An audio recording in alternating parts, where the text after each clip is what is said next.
Hello. Hello. हाँ, तो हम वचन को देख रहे हैं। रोमियो 8 का 28 वचन, ठीक है। रोमियो 8 का 28 वचन मैं पढ़ता हूँ, ध्यान से सुनिएगा। हाँ, वो भैया संजीव भैया से बात हुआ आपका भैया जी? हाँ जी, वो कह रहे हैं मैं काफी थका हुआ हूँ, कल अच्छा अच्छा, कोई बात बात हो नहीं गई कर। है। हाँ, कोई बात नहीं, कोई बात नहीं।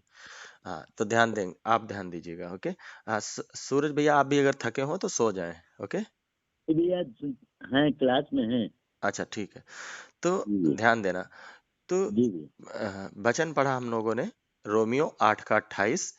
जो लोग परमेश्वर से प्रेम करते हैं उनके लिए सारी बातें मिलाकर भलाई ही को उत्पन्न करती हैं। प्रभु का वचन क्या लिखा है?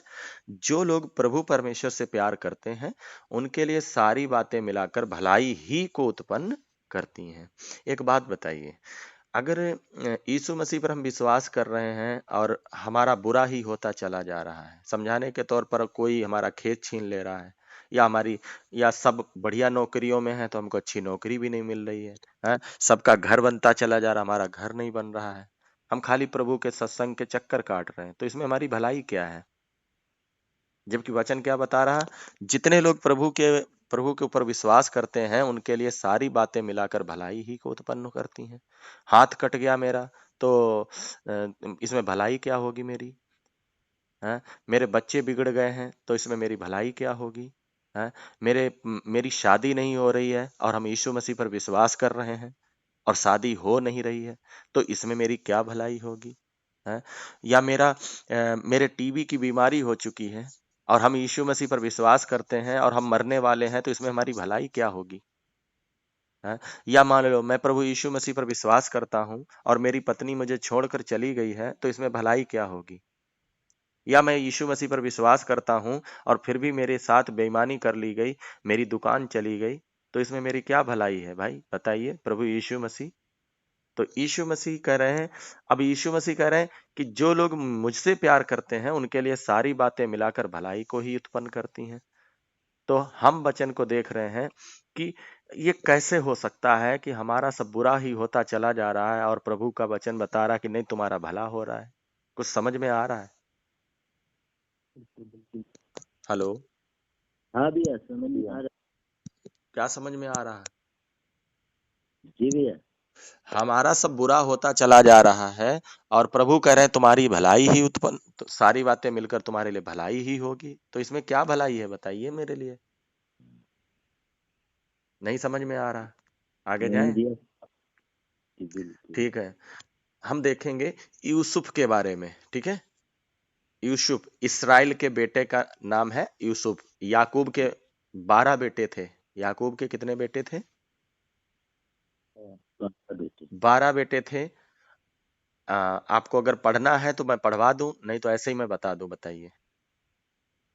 ये तो बता 12 बेटे भैया। हाँ, तो 12 बेटे थे और 12 बेटों में ये यूसुफ जो था अपने 11 भाइयों की बातें आकर यूसुफ को बताया करता था। ये सब आप पढ़ लेना, उत्पत्ति में मिल जाएगा। 40 अध्याय से शुरू करेंगे।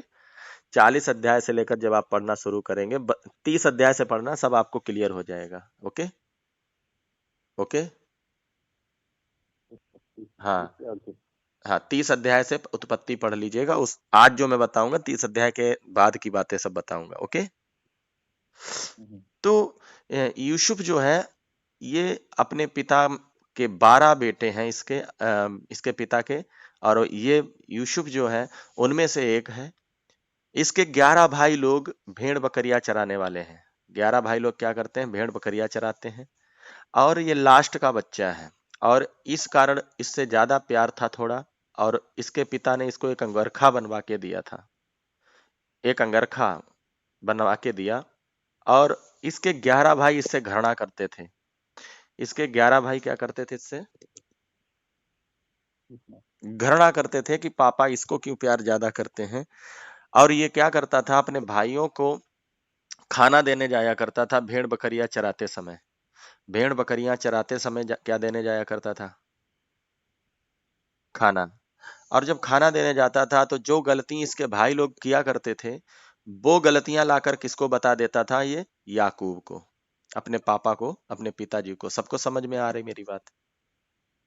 ये तो आ रही है नाम क्या था बेटे का याकूब के 12वें सबसे छोटे का?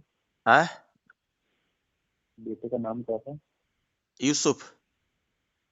यूसुफ। हाँ, याकूब के जिसके बारे में हम सीख रहे हैं, जो जिसको ज्यादा प्यार करते हैं, इसका नाम है यूसुफ। वचन को थोड़ा पढ़ लो फिर, है वचन को पढ़ लेते हैं। ओके। यूसुफ नहीं नहीं यूसुफ। हाँ, यूसुफ। हाँ, यूसुफ, यूसुफ। यूसुफ कह सकते हैं। मरियम के पति का भी नाम था यूसुफ। हाँ हाँ समझ गया। वही वो वाला ये वो वाला यूसुफ नहीं है ये। एक इस ये यूसुफ और इस यूसुफ में और उस यूसुफ में हजारों साल का अंतर है। ओके। समझ गया। आ, आ, आ, समझ में आ रहा? बिल्कुल बिल्कुल बिल्कुल। तो वही वाला यूसुफ है, लेकिन नाम वही है, व्यक्ति दूसरा है। ठीक है। सूरज ब्रदर को समझ में आ रहा? जी भैया। समझ में आ रहा कुछ? जी जी भैया जी। तो ये जो यूसुफ है, ये अपने भाइयों की क्या करता है? मुझे डिस्टर्ब हो रहा है, डिस्टर्ब हो रहा है। आप ईयरफोन लगा लो। हाँ। तो ये यूसुफ क्या करता है? अपने पापा को लाकर सब बातें अपने भाइयों की बताता है। और इस कारण क्या हुआ, इनके इसके भाई जो हैं इससे घृणा करते हैं। इसके भाई क्या करते हैं? आप बोलते नहीं आप लोग। हाँ, इससे घृणा करते थे। हाँ, ऐसे घृणा आपको भी। मुझे लगेगा आप सो गए, क्योंकि क्लास का कोई ये टाइम तो है नहीं। लेकिन मुझे भी प्रभु का वचन सीखने में बहुत मजा आता है। मुझे बहुत मीठा लगता है, मैं सीखता हूँ वचन। मैं भी तो सीखता हूँ ना आपके साथ में। कितना सारी बातें हमें सीखने को मिलेंगी इसमें। यार म्यूट लगा लेते हैं ना भैया। हाँ, म्यूट लगा हाँ, लेते म्यूट हैं। लगाओ मत अभी। जी भैया। तो यूसुफ, हाँ, हर्षवर्धन भैया को समझ में आ रहा? बिल्कुल अच्छा बता रहा हाँ। तो इस ये सारी बातें अपने भाइयों को लाकर बता देता है। असल में ये अपने पिता और इसका माइंड मैच करता है। और याकूब किसको दिखाता है मालूम है? याकूब किसकी परछाई है? है। याकूब परमेश्वर को दिखाता है। याकूब किसको दिखाता है? परमेश्वर को। और यूसुफ किसको दिखाता है? यीशु मसीह को। मतलब यूसुफ को पसंद नहीं है कोई भी इसके भाई गलत काम करें। ऐसे यीशु मसीह को भी पसंद नहीं है कि इस संसार में कोई गलत काम करे। समझ में आ रहा? जी। तो सारी बातें लाकर बता देता है। और इस कारण हुआ क्या, इसके भाई लोग इससे घृणा करने लगे। जैसे जैसे यीशु मसीह भी है, इधर आकर अपने भाइयों को देखा जाए तो थोड़ी देर समझाने के तौर पर हमारा यीशु मसीह क्या भी है? भाई है। ठीक है। भाई। और वो हमको यीशु मसीह हमको बचाना चाहते हैं, गलत रास्ते पे नहीं जाने देना चाहते हैं। तो सारी शिकायतें प्रभु पिता से कर रहे हैं मान लो। तो यहाँ के लोगों ने यीशु मसीह को मार ही डाला। यीशु मसीह को क्या कर डाला? बाहर डाला। ऐसे ही यूसुफ को इन 11 भाइयों ने क्या किया? निर्णय किया कि हम इसको मार डालते हैं। हम इसको क्या करते हैं? बाहर मार डालते मारते हैं। हैं। कहानी ही खत्म कर देते हैं। ये बहुत बनता है। जब देखो तब ये चमचागिरी पापा की किया करता है। इसको मार ही देते हैं हम लोग। ठीक है। तो 11 भाई मिलकर इसको क्या करने लगे? मारने का प्लान बनाने लगे और कहने लगे इसको मार डालेंगे। और हम लोग मिलकर कह देंगे चल के पापा से कि एक भालू आया था, भालू ने क्या किया? यूसुफ को मार दिया। और खून का लथपथ गमछा दिखा देंगे। और इसकी जो बॉडी होगी उसको हम लोग क्या करेंगे? मिट्टी में दफन कर देंगे। समझ में आ रहा है इतना बात? जी भैया। समझ में आ रहा है आपको? हाँ भैया समझ में आ रहा है। तब जब ये बात मन ही में जब ये बात 11 लोग आपस में कर ही रहे थे, तो उसमें एक और उसका एक बंदा था। वो भाई जो था एक रूबेन, उसने कहा देखो ये हमारी मांस में का मांस है और लहू में का लहू है। हम लोग इसको मारते नहीं हैं, हम लोग इसको गड्ढे में डाल देते हैं। हम लोग कहाँ डाल दें? गड्ढे डाल देते हैं। आपको याद है ना? ये घटना याद है? क्या किया था? पढ़वा दें आप लोगों को, या मतलब बता दें और आप लोग पढ़ लेंगे बाद में? और लेंगे आप बताते ही हो हाँ, सुनो भाई। सुना है ना? थोड़ा सा सुना है। हाँ, तो उन लोगों ने क्या किया, बोले हम लोग गड्ढे में डाल देते हैं और मारते नहीं है, मारना अच्छा नहीं है ना। तो इन लोगों ने मारा नहीं, उसको गड्ढे में डाल दिया। कहाँ डाल दिया? गड्ढे में। गड्ढे में। तो थोड़ी देर बाद उधर से इस्माइलियों का दल आ रहा था। इस्माइलियों का क्या आ रहा था? दल आ रहा था, मुसलमानों का एक दल आ रहा था। ठीक है ना। मुसलमानों का मतलब ए, मुसलमान धर्म जो जो मुस्लिम धर्म बना है, ये सन 1400 सन में बना है। सन 1400 में बना है। अच्छा फिर। हाँ, लेकिन इस्माइली पहले से थे, क्योंकि अब्राहम का जो बेटा हुआ था, एक एक इस्माइल हुआ था और एक एक इसहाक हुआ था, है ना। तो हम्म। वो इस्माइलियों का दल आ रहा था और इन्होंने उस इस्माइलियों के दल के हाथ इसको बेच दिया। पहले इनको सोचा मार देते हैं, फिर इनको गड्ढे में डाला। फिर मन परमेश्वर ने क्या कर दिया, इनका बदल दिया। फिर गड्ढे में से परमेश्वर ने इनको निकलवा के क्या बोला, इनको बेच देते हैं। जब इसको बेच दिया तो ये यूसुफ को जब बेच दिया तो यूसुफ को एक पोतीपर नाम के व्यक्ति के घर में बेचा। और यूसुफ पोतीपर के घर में रहता था, लेकिन पोतीपर के घर में भी शैतान इनके पीछे पड़ गया, यूसुफ के पीछे। अब एक बात बताऊं, यूसुफ इतना अच्छा बंदा है, परमेश्वर का बंदा है, परमेश्वर इससे बात भी करता था। अब बताओ, उसके भाई ही उसकी दुश्मन बन गए। यूसुफ कह सकता था, मेरे साथ ऐसा क्यों हो रहा, मैं तो परमेश्वर से प्यार करता हूं, मैं तो पिता का वफादार हूं, फिर भी मेरे साथ ऐसा क्यों हो रहा है, मेरे साथ ही ऐसा क्यों हो रहा है। आप लोग सुन रहे हैं ध्यान से, हर्षवर्धन ब्रदर? हाँ जी, हाँ जी, हाँ जी।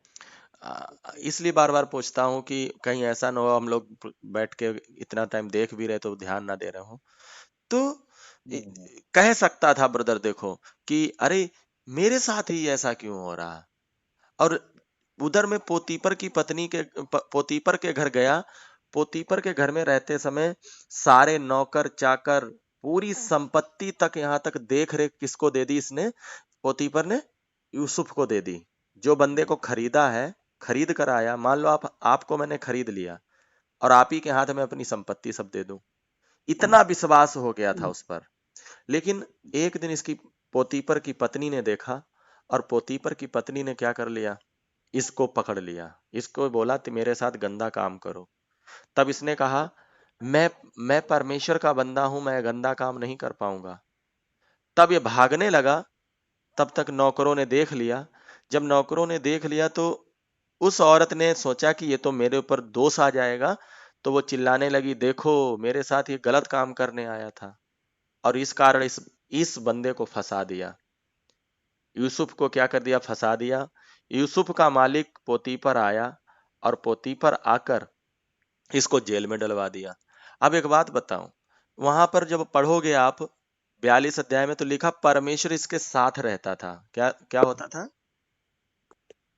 उसके साथ साथ अब एक परमेश्वर बात बताओ, क्या रहता है। एक बंदा जो, सोच के देखो, जिसके साथ इतना दुर्दशा हो रही है, क्या इसके साथ परमेश्वर होगा? बिल्कुल। हमारी नजर में तो क्या होगा, नहीं होगा, है ना। हमारी नजर में नहीं, नहीं होगा। लेकिन परमेश्वर इसके साथ रहता था। परमेश्वर इसके साथ, जी समझ में आ रहा? जी जी। हाँ, वचन को खोलना है, थोड़ा सा खोल लीजिए, पढ़ सकते हैं वचन।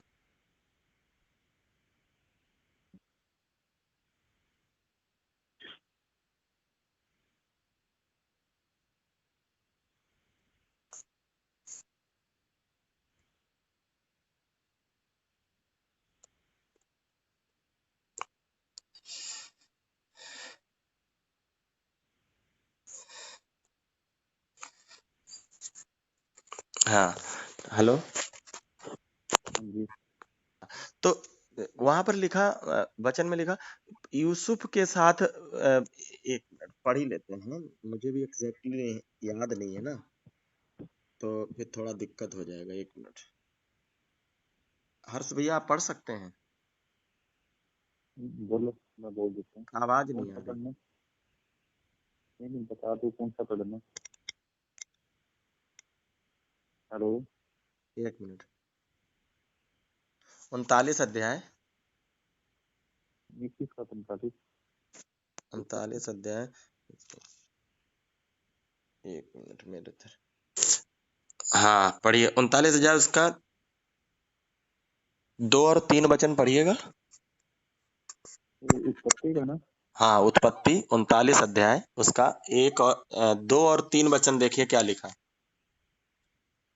और यूसुफ अपने मिस्री मम्मी के घर में रहता था और यहोवा उसके संग था, तो वह भाग्यवान सिद्ध हो गया। और यूसुफ के स्वामी ने देखा कि यहोवा उसके संग रहता है और जो काम वह करता है उसको यहोवा उसके हाथ में सफल कर देता है। अब एक बात बताओ, यहोवा इसके, यहाँ लिखा परमेश्वर यहोवा उसके साथ रहता था। परमेश्वर यहोवा, शिक्षा। समझ में आ रहा? जी जी। अब आगे पढ़ते जाइए। तब उसकी अनुग्रह की दृष्टि उस पर हुई और वह उसकी सेवा ठहर करने के लिए नियुक्त किया गया। फिर उसने उसको अपने घर का अधिकारी बना के अपना सब कुछ उसके हाथ में सौंप दिया। और जब से उसने उसको अपने घर का और अपनी सारी संपत्ति का अधिकारी बनाया, तब से यहोवा यूसुफ के कारण उस मिस्री के घर पर ऐसी देने लगा। और क्या घर में क्या मैदान में उसका जो कुछ था सब पर यहोवा की आशीष होने लगी। आगे तो उसने अपना सब कुछ यूसुफ के हाथ में जहाँ तक छोड़ दिया कि उसने खाने की रोटी को छोड़ वह अपनी संपत्ति का हाल कुछ ना जानता था। और यूसुफ सुंदर और रूपवान था। इन आगे बातों के पश्चात इन बातों के पश्चात ऐसा हुआ कि उसकी शांति पत्नी ने यूसुफ की ओर आंख लगाई और कहा, मेरे साथ हो। पर उसने अस्वीकार करते हुए अपने स्वामी की पत्नी से कहा कि हाँ, मेन जो बात कुछ क्या है ब्रदर ना, मेन बात क्या है आप पढ़ लेना बाद में। मेन बात देखो, इसने कुछ गलत काम किया था क्या उस औरत से? नहीं। लेकिन इसको जेल हो गई। नहीं। और पीछे क्या आपने पढ़ा, यहोवा उसके साथ रहता था। अब एक बात बताओ, अब ये कह सकता था तू कैसा परमेश्वर है, मैंने तो बहुत कुछ गलत किया भी नहीं है, फिर भी तू मुझे फंसा दिया, तूने कोई हेल्प नहीं करी, ये कह सकता था ना। लेकिन ब्रदर, प्रभु का वचन क्या बताता है, जो लोग परमेश्वर से प्यार करते हैं उनके लिए सारी बातें मिलाकर क्या करती हैं, भलाई ही को पैदा करती हैं। प्रभु का वचन हम क्या सीख रहे हैं, जो कोई परमेश्वर से प्यार करता है उसके लिए सारी बातें क्या करती हैं, भलाई को ही पैदा। समझ में आई बात? अब देखो, ये बंदा कह सकता तो तू कैसा परमेश्वर है, तू बुजदिल है, तू देख रहा है, तू तो मुझे बर्बाद होते देख रहा है। मेरे भाइयों ने, मेरा बाप छूट गया, मेरे भाई छूट गए, मेरे भाइयों ने मुझको मार डालना चाहा, फिर मुझे बेच दिया गया, फिर मेरी बेइज्जती हो रही, यहाँ पर भी तूने। और जब इसका मालिक आया उसने भी क्या किया, जबकि इसने कोई गंदा काम नहीं किया था ब्रदर, इसने कोई गलत काम नहीं किया था, फिर भी इसको क्या हो गई, जेल हो गई। तो ये कह सकता था मेरे साथ ऐसा क्यों होता है, मेरे साथ ऐसा क्यों हो रहा है। लेकिन इसने एक बार भी ऐसा नहीं कहा और चुपचाप सहता चला गया। हुआ क्या, ये जेल में गया। जेल में जब गया तो जेल में भी इसके साथ बहुत अत्याचार हुए। जेल में जाने पर इसके साथ बहुत बुरे बुरे अत्याचार हुए। बहुत से लोग इससे घृणा करते थे, बोलते थे व्यभिचारी कहीं का, गंदा काम करके आया, जिस थाली में खाया उसी में छेद किया। सोच के देखो, जो आपको पनाह दे, समझाने के तौर पर मैं आपका भला करूं तो आप हमारे घर में ही उल्टा सीधा ऐसी बात मेरी पत्नी आप पर लगा दे, तो आपको लोग क्या बोलेंगे? नहीं समझ में आ रहा? तो थू थू करेंगे ना। अब और किया, अगर आपने किया ना हो तो कितना आपको बुरा लगेगा। लेकिन इसने कभी भी जबान नहीं खोली घुमाकर। क्यों? क्योंकि ये जानता था हमारा परमेश्वर हमारे साथ रहता है, कोई दिक्कत नहीं है। ये अपने परमेश्वर के कारण मगन रहता था। इसके साथ बहुत बुरा बुरा हुआ, है ना। तो ये कह सकता था, लेकिन मेरे भाई, मेरे जी, हुआ क्या कि वहीं पर दो कैदी लोग आए थे, राजा के, वो पिलाने हारे और पकाने हारे थे। एक राजा के, उसी देश के राजा के क्या थे, पिलाने हारे और पकाने हारे। पिलाने हारे और पकाने हारे का मतलब समझ रहे हैं? एक खाना पकाने वाला था और एक पानी यानी पिलाने वाला था, दारू वारू पिलाने वाला बंदा था।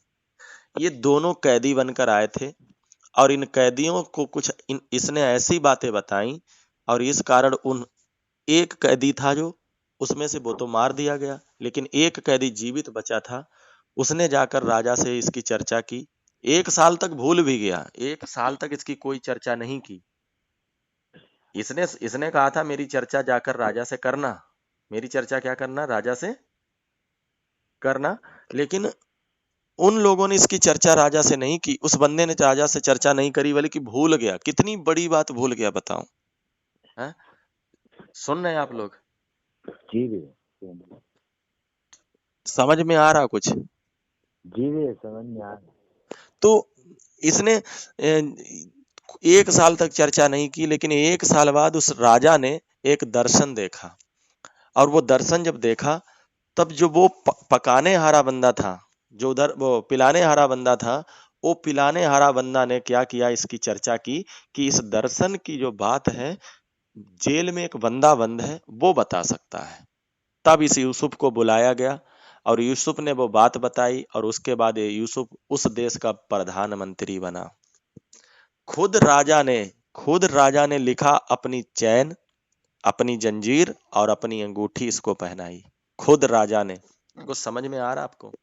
जी भैया। अब एक बात बताइए आप लोग, अगर ये इसका भाइयों ने इसको ना बेचा होता, अगर इसकी पोतीपर की पत्नी के साथ इसने गंदा काम कर लिया होता गंदा काम, या मान लो इसके पोतीपर की पत्नी ने इसको ना फंसाया होता, गंदा काम कर लेता, तो चांस तो आता नहीं इसको आगे बढ़ने का। जेल जेल जाता क्या ये? नहीं जाता, अगर गंदा काम किया होता तो जेल जाता नहीं जाता भैया। और बढ़िया वहीं पर बढ़िया लूट सकता था, उसकी इज्जत लूटता, उसका पैसा लूट लेता, सब कुछ कर लेता, अपने हाथ में ले सकता था। लेकिन क्या प्रधानमंत्री बनता उस देश का? नहीं, हर्षवर्धन भैया, नहीं, क्या उस देश का प्रधानमंत्री बनता ये? नहीं। तो अब देखो, ये वचन कैसे समझ में आ गया कि जो लोग परमेश्वर से प्यार करते हैं उनके लिए सारी बातें मिलकर क्या करती हैं? भलाई को उत्पन्न। भलाई को उत्पन्न करती है। हाँ, तो कई बार हमारे भी जीवन में आएगा, ओहो दुनिया मौज मस्ती में जी रही, हमें तो मिलता ही नहीं कुछ, दुनिया की शादी हो रही, हमारी शादी नहीं, दुनिया के पास ऐसी स्थिति, सुख से जी रहे, हम बहुत परेशानियों में हैं, उनका घर बनता जा रहा, हमारा नहीं बन रहा। या जिनके साथ आप भलाई करोगे वही आपके साथ बुराई करेंगे और आप कहोगे ये कैसा परमेश्वर है, हमारा तो कुछ भला हो ही नहीं रहा। लेकिन भाई साहब, आपका भला हो रहा है आपके साथ, चाहे जितना बुरा हो जाए आपका कभी बुरा नहीं होगा। इस यूसुफ का जो कुछ होता रहा सब बुरा ही होता रहा ना आज तक। इस यूसुफ का जो कुछ हुआ सब बुरा ही हुआ ना। लेकिन एक ही झटके में परमेश्वर ने कहा बैठा दिया इसको, प्रधानमंत्री के गद्दी पे बैठा दिया, नहीं बैठाया? जी। अब आपको बताता हूं फिर क्या हुआ। उसके बाद में अकाल पड़ा तब इसके 11 भाई और इसका खुद बाप इसके पैरों में आकर गिर गया आकर। वो जान नहीं पाए, क्योंकि वो समझ नहीं पाए मेरा बेटा ही प्रधानमंत्री है या मेरा भाई ही प्रधानमंत्री है। इसके पास खाना पीना था और उनके देश में अकाल पड़ गया, तब वो इसके पास खाना मांगने आए थे। जो लोग आज आपसे लूट कर चले गए ना, जो लोग आपका अपमान करके चले गए ना, जो लोग आपको बेइज्जत करके गए ना, या आपके धोखा करके ले लिया, यही यही लोग। और प्रभु का वचन बताता है, हर्षवर्धन भाई सुन रहे नहीं सुन रहे? हाँ जी, हाँ जी, हाँ जी। प्रभु का वचन बताता है कि जब तक मैं तेरे दुश्मनों को तेरे पैरों की चौकी ना बना दूं, तब तक मुझे चैन नहीं आएगा। जिन्होंने आपके साथ किया है गलत, उन्हीं को प्रभु आपके सामने झुका देगा। बस आप प्रभु के साथ ईमानदार बने रहें, कभी भी मुंह ना खोलें, कभी भी शक ना करें। बिल्कुल आप लुट जाएं, पिट जाएं, रास्ते पर आ जाएं, रोड पर आ जाएं, गधे पर बैठाकर आपका मुंह काला करके भी घुमाया जाए, बस आप चुपचाप प्रभु के लिए बने रहो और देखना एक ही झटके में परमेश्वर कहां पर आपको लेकर जाता है। जितना बड़ा हमारा परमेश्वर के लिए त्याग है, परमेश्वर की उतनी बड़ी हमारे लिए योजना है। कुछ समझ में आ रहा सूरज भाई? जी भैया, जी हम जी, अपने समझ दोस्त में। नहीं छोड़ पाते हैं, बताओ हम क्या त्याग खाक करेंगे परमेश्वर के लिए कुछ है? हम अपनी छोटी छोटी प्रॉब्लम में फंसे रहते हैं। हम कई बार क्या करते हैं, परमेश्वर की हमारे लिए योजना कुछ और ही होती है और हम भागते कहीं और ही रहते हैं। तो कई बार हम क्या करते हैं, ओहो प्रभु हमारे साथ है फिर भी हमारा बुरा क्यों हो रहा? भाई जी, एक ही झटके में तुम्हारे दुश्मनों को तुम्हारे पैरों में प्रभु डाल देगा। इसके भाइयों ने, जिन भाइयों ने इसको बेचा था ना, जी भैया, वही भाई इसके इसके पैरों में आकर गिर गए। जान नहीं पाया, उन लोगों ने नहीं जान पाया था, ये जान गया था। वो उन लोगों ने नहीं जाना, क्योंकि उनको ये बात नहीं मालूम थी प्रधानमंत्री में ये बन जाएगा मेरा भाई। वो सोचते थे कहीं गया होगा, गुलामी में चला गया होगा कहीं। लेकिन इसने अपने भाइयों को, जब वो 11 के 11 आए, पहचान लिया। तो जो कोई परमेश्वर से प्यार करते हैं उनके लिए, तो बाकी बताइए कि समझ में। समझ में आ गया? जी जी, बिल्कुल। समझ में आया है? जी भैया, जी बिल्कुल। तो अभी आपको चिंता करने की जरूरत है? कुछ भी हो जाए, मैं कहता हूँ चाहे गधे पर बैठाकर पूरे गांव में घुमाया जाए, जी। चिंता करना चाहिए। नहीं भैया। बिजनेस चला गया, नौकरी चली जाए, पत्नी चली गई, फलाना हो गया, ढिमाका हो गया, भाई साहब जो कुछ आपके साथ हो रहा है, मेरे साथ जो कुछ हो रहा है, सारी बातें मिलकर हमारी भलाई के लिए उत्पन्न हो रही हैं। अब ऐसी एक घटना नहीं, बाइबल में बहुत घटनाएं हैं, एक घटना नहीं। सुन रहे हैं आप लोग? बहुत। जी भैया, जी जी, हर्षवर्धन भाई साहब, आपसे बात हो रही थी उस समय, तो आपकी बात क्लियर हो गई अभी? बिल्कुल। चिंता करेंगे? प्रभु के ऊपर चिंता हैं? करनी तो नहीं चाहिए। चिंता करता कोई नहीं है, ये जनाब अपने आप ही आ जाती है। क्या कह रहे हैं? चिंता अभी क्या करनी सर, करनी हाँ, तो। नहीं अभी ये बात क्लियर हो गई ना? हाँ हाँ, इसी बिल्कुल। में इसी में दो दो उदाहरण और जोड़ता हूँ, ठीक है? ध्यान से सुनना, छोटे छोटे। ओके, देर तो नहीं हो रही? नहीं नहीं नहीं। हाँ, सुबह उठना भी हो ना। तो इसी में दो उदाहरण और बताता हूँ। एक बार उदाहरण है, मैंने सुना था कहीं। एक बार एक राजा की उंगली कट गई। एक राजा की क्या कट गई? नीली कली। उंगली कट गई। तो उसने नौकर को बताया, अरे मेरी तो उंगली कट गई। तो नौकर जो था उसने बोला, अरे जो होता है अच्छा ही होता है, जो होता है अच्छे के लिए होता है। समझ में आया? जी तो राजा ने सोचा ये तो मेरा मजाक उड़ा रहा है, मेरी उंगली कट गई, बोलता जो होता है अच्छे के लिए होता है। उसने उस नौकर को जेल में डलवा दिया। मैंने सुनी थी, मुझे याद आ गई अभी थोड़ा सा, मुझे एग्जैक्टली नहीं याद है लेकिन थोड़ी थोड़ी मुझे लग रहा है याद है। तो वो पवित्र आत्मा मुझे भी ये बात बोलने के लिए बोला, तो मैं आपको बताता हूँ। तो वो नौकर को कहाँ डलवा दिया? जी। जेल में। तो जब जेल में नौकर को डलवा दिया तो जेल में अब वो रहने लगा, भाई अब तो मजबूरी है, नौकर रहेगा। तो कुछ दिन के बाद राजा कहाँ गया? बाहर जंगल में गया। जंगल में तूफान आ गया, आंधी आ गई, तो उसको वहीं रुकना पड़ा। तो जब वहीं रुकना पड़ा, तो वहां पर कोई बलि चढ़ रही थी। उसी जंगल में कोई काम हो रहा था, कोई बड़ा काम कराया कराया जा रहा था। दूसरे देश की घटना, देश में फंस गया ये बंदा, और उस देश का राजा कोई बड़ा काम करा रहा था। तो उस राजा ने निकलवाया कि जो बलि चढ़ेगी उसमें ऐसे व्यक्ति को ढूंढ के लाओ, ब, ऐसे व्यक्ति को ढूंढ के लाओ। बलि जो उसके पुजारियों ने बताया कि बलि ऐसे व्यक्ति की चढ़ेगी जिसका कोई भी अंग कटा ना हो, कोई भी अंग कटा ना हो, बिल्कुल साफ सुथरा होना चाहिए। तो ढूंढते ढूंढते इस बंदे तक पहुंचे, तो इसको भी पकड़ ले गए वो लोग। जब पकड़ ले गए तो बलि चढ़ाने वाले थे, तब तक पुजारी की नजर इसकी अंगुली पर पड़ गई।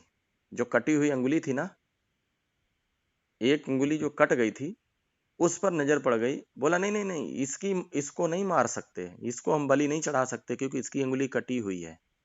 इसकी उंगली क्या है? कटी हुई है।